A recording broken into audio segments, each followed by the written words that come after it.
Okay, yan. So, gandang tanghali. So, sa ngayon, bago ako mag-proceed sa trabaho, kanina habang papunta ako dito sa Kawayan, along the Cabaruan Road, ay meron akong napulot na ID ng isang merchandiser. Ito si, Sir Ryan Jacob Blando. Yan. Ito yung ID niya. Huwag na napapakita yung ano niya.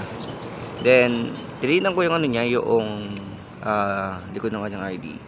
If mayroong mga contact number. So, meron akong nakita dito na contact number ng kanyang magulang. So, sinubukan ko ding tawagan kanina. Then, good to hear naman na nag-respond kaagad ng kanyang mother. So, nakipag-coordinate na ako sa kanya para may sauli akong kanyang ID. Na tawagan na lang nila ako. Then, para pick upin nila. Kasi around Kawan din lang naman to. So, andito lang naman kami sa Kawayan. Kaya, dito, matalin na niya lang itong makukuha. So, ang bala ko lang din sana kanina, if ever na hindi ko makontak ang kanyang mother, kung yung contact number ay hindi na active, ay isasauli ko na lamang sana itong ID sa sub office nila dito sa may Kawayan. Kasi alam ko naman yung sub office itong company na to. Tapos meron din naman yung contact number ng company dito, kaya mas minubuti ko na lang muna kontakin yung mother nitong si Sir Ryan. Kaya ayun, so hoping balikan ko na lang ngayon mamaya kapag nakuha na itong ID na to. Kaya ayun, at least kahit pa paano meron tayong nakagawang kabuti na yung what a coincidence naman talaga na dito na makakagawa tayo ng maganda. So, hindi natin in-expect kung mga ganong klaseng bagay. At least, kahit pa paano meron tayong nakagawa. Kasi, di naman natin alam, pagdating ng araw, baka pag tayo mawalan, gano'n din naman natin dinadalangin. Pero, gano'n nga na at least, yung ginagawa natin mabuti para sa ating kapwa ay meron ding lang balik din yan, hindi man sa ngayon pero pagdating ng araw. So kung kayo man meron kayong mga napapansin sa daan na something na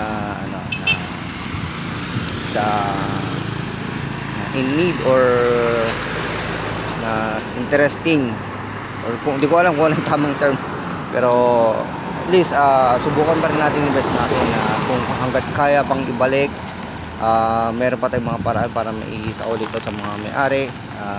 Gawin po natin lahat ng ating mga kaya. So yun, balanan na lang, mag-update na lang ako mamaya para sa kapag naging successful na po ito.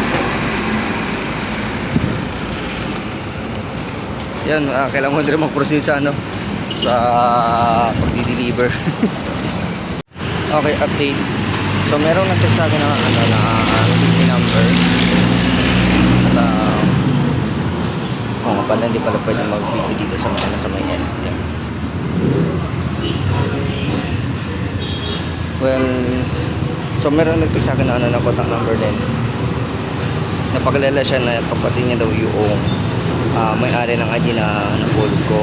So if ever man na makakapag-kuha ako ng documents dito or something na naman, tignan ko na lang kasi bawal sa loob lang mo lang ang video with due respect sa so ngayon dito pa ako sa labas, kaya okay, nakakapag-video pa ako, pero tignan ko na lang mamaya. Waiting na lang ako sa text or sa response na kapatid na may-ari ng ID na napulot ko.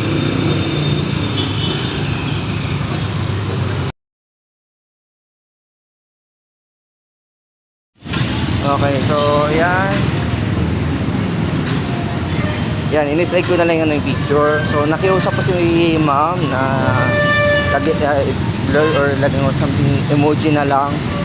Di bale, ando kami kasi kanina sa loob ng mall, so bawal din kasi yun. Kaya yan, nakiusap na lang din siya sa akin na lagyan ko na lang ng ano, ng something words or emojis sa face niya for his privacy na lang. So successfully na naibigay ko yung ID. Yan. So big shout out na lang po sa ano, sa may-ari ko ng ID and sa family ko. So God bless po sa kanila. So yun lamang po, at least kahit pa paano meron na lang tayong nagawang mabuti at maganda. Kaya yun, tara, tutupan na tayo ng orders.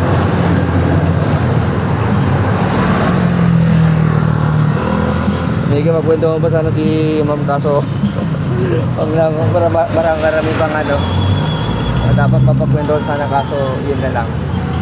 So yun lang yung ano yung nagawa natin for this day. So hoping na nagustuhan niyo po, and maraming salamat and God bless po sa ating lahat.